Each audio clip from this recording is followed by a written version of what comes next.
Naïf qui vient du latin nativus. Appliqué à des peintres, c'est un terme qui désigne des artistes qui n'ont pas fait ni d'académie ni d'école, mais qui sont des peintres libres, qui nous offrent une peinture aux apparences enfantines, mais derrière laquelle il y a plein de messages en filigrane. C'est parti pour ce deuxième rendez-vous des Arts Naïfs ici à Ballon-Saint-Marc, où le monde entier s'est invité, la Suisse, la Finlande, le Danemark, les États-Unis et même le Japon. Allez, on y va. Nous venons d'arriver à Ballon-Saint-Marc. Je viens de retrouver Jean-Pierre Jeunet. Jean-Pierre Jeunet qui est le co-organisateur de ce deuxième rendez-vous des Arts Naïfs avec Jean-Jacques Champeau. Bonjour Jean-Pierre, ça va bien? Très bien, très bien. On se retrouve avec plaisir. Oh, mais oui, on est ravis. On est ravis, oui.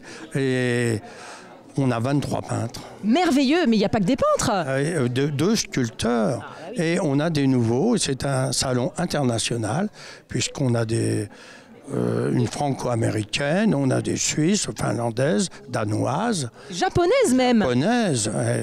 Et puis on a conservé un petit noyau d'artistes qui sont venus il y a 2 ans, mais tous les autres, ce sont que des nouveaux. Où ça nous permet de découvrir toute l'étendue de l'art naïf, où c'est vraiment la liberté, où chacun s'exprime à sa manière. C'est fabuleux parce que c'est non seulement un voyage à travers la peinture, un voyage tout court avec tous ces internationaux.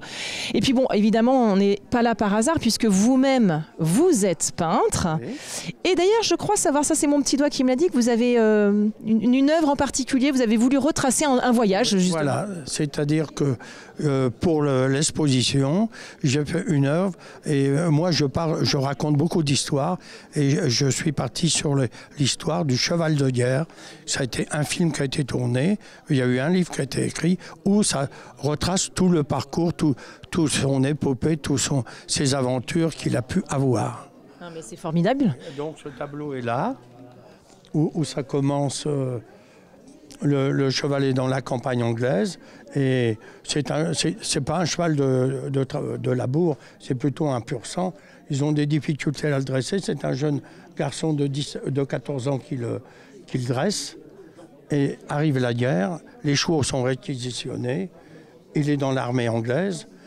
La première charge de cavalerie, son cavalier est tué, le cheval se retrouve dans les lignes allemandes où le cheval est utilisé pour tirer les canons, pour les ambulances et autres. Les Allemands reculent, le cheval, il laisse les chevaux, le cheval devient la propriété d'un paysan français, un grand-père qui élève sa petite fille qui est malade et qui a perdu ses parents à la guerre.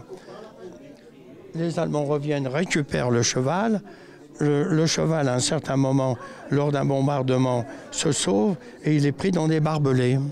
Et dans les barbelés, au petit matin, les soldats le voient, les Allemands d'un côté, les Anglais de l'autre, et ils sortent le drapeau blanc pour délivrer le cheval. C'est fabuleux, c'est vraiment toute l'épopée, toute l'histoire de ce cheval.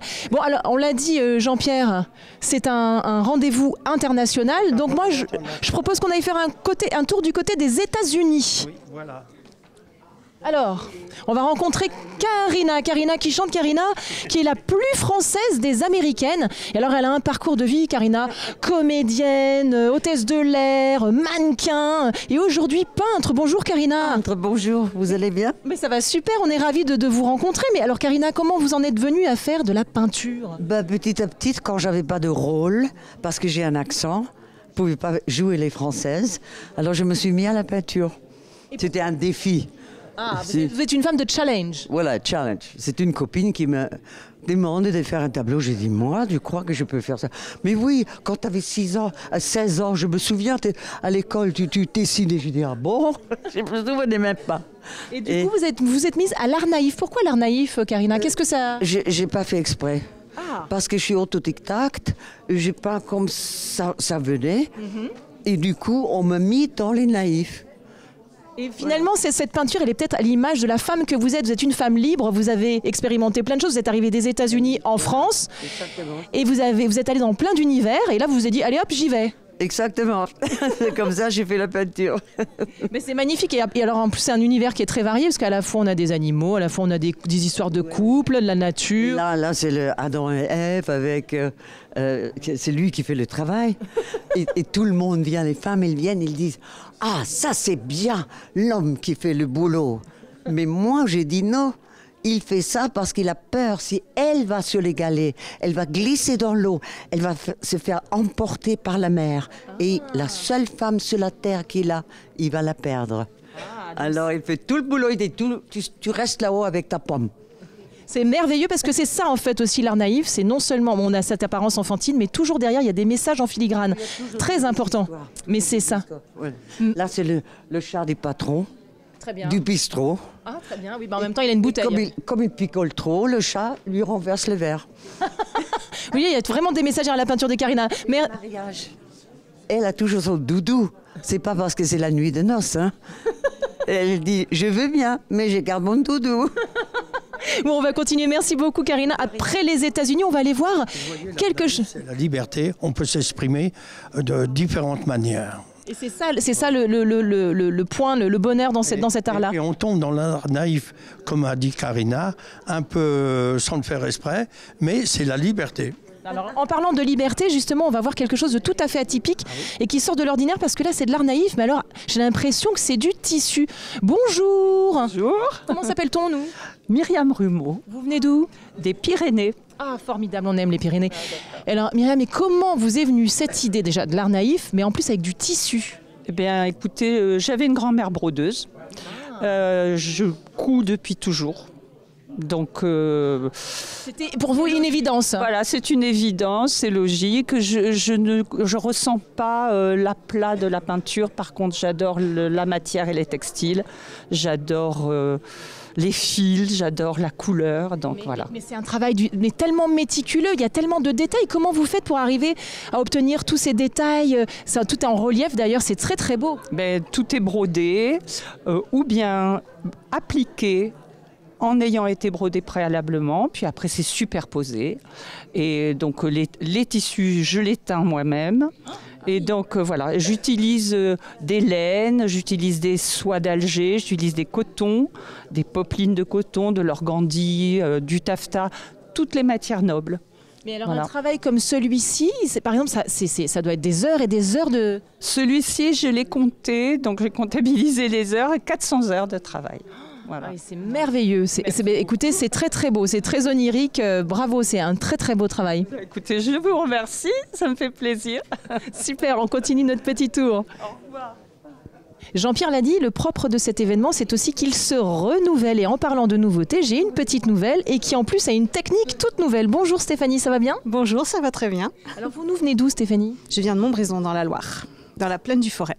C'est formidable. Alors expliquez-nous un petit peu, les arts naïfs, c'est venu à vous comment?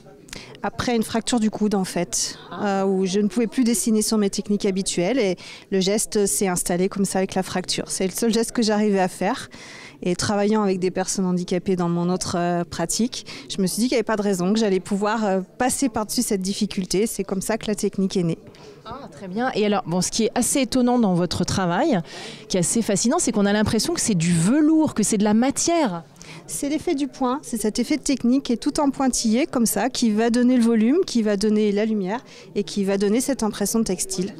Très bien. Alors, donc, quand vous dites le point, c'est-à-dire on tapote avec... C'est un pinceau, c'est un... Pinceau soit de porc, comme ça, un peu dur pour que le poil résiste. Et puis le geste, c'est comme ça, tapoter, tapoter, faire des petits points et les superposer encore et encore et encore. Mais c'est très fastidieux comme travail, parce que là, quand on voit les détails, les personnages, etc., C'est long, mais en fait, c'est un peu dans un état très paisible. On est obligé d'être très calme et ça amène beaucoup de calme et de plaisir, en fait. Donc c'est long, mais c'est tellement agréable qu'on ne voit pas le temps passer. Ah, donc c'est ça, en fait, c'est un bel exutoire pour vous, et c'est une façon... C'est presque méditatif, alors. C'est presque méditatif.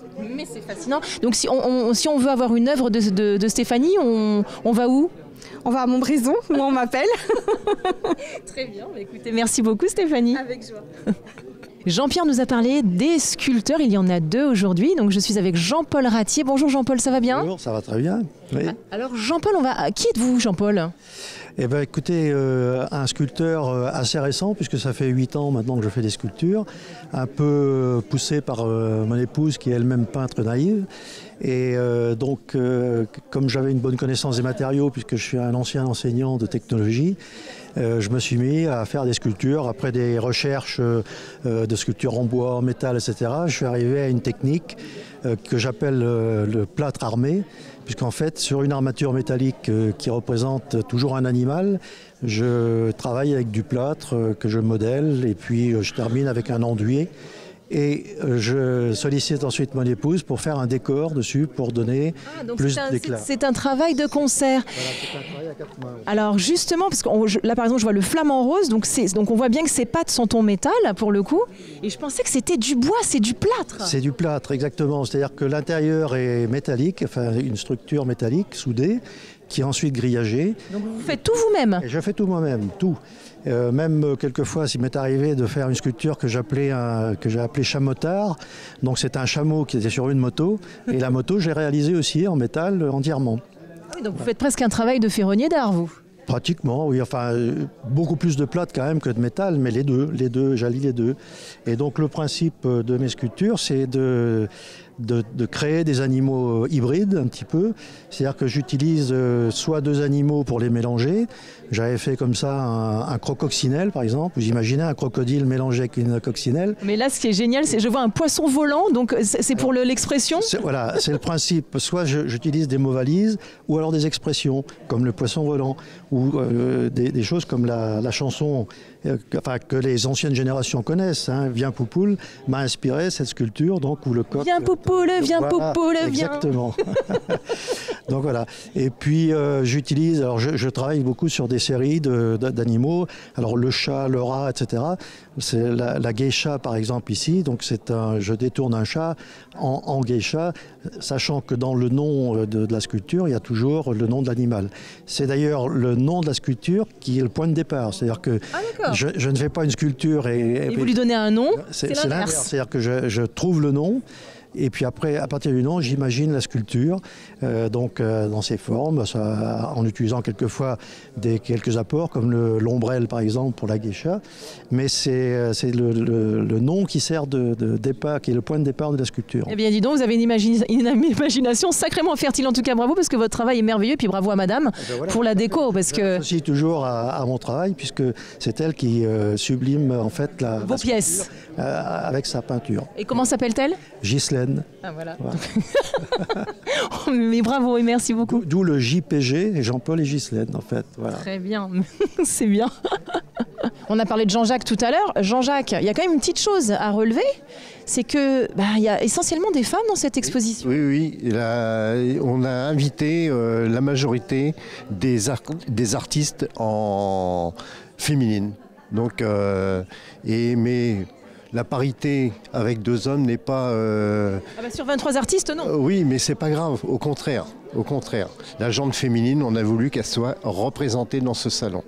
Mais écoutez... Elle nous a amené beaucoup de soleil dans un temps grisonnant pour le week-end. Mais écoutez, c'est formidable, je vous aime beaucoup, vous. J'aime beaucoup votre état d'esprit, puis vos lunettes aussi. Bon, Jean-Pierre, et puis ces artistes, ce sont des artistes qui exposent à l'international. Tous exposent à l'international, mais il faut savoir que la moitié des artistes présents ont exposé il y a une quinzaine de jours au Grand Salon à Paris, au Grand Salon d'automne. Et tous font aussi le Grand Palais pour les artistes français. Oui, donc ce sont vraiment des artistes de qualité que nous avons la chance d'avoir ici. Et ils sont professionnels. Oui, ça on s'en doute, Jean-Pierre. Bon, alors c'est pas que je m'ennuie avec vous, messieurs, mais c'est que moi j'ai du travail encore derrière. On file à Saint-Georges-du-Bois maintenant. C'est cool, tranquille, impeccable, super. Merci en tout cas, j'espère vous revoir dans 2 ans. Probablement, oui. Oui. Formidable.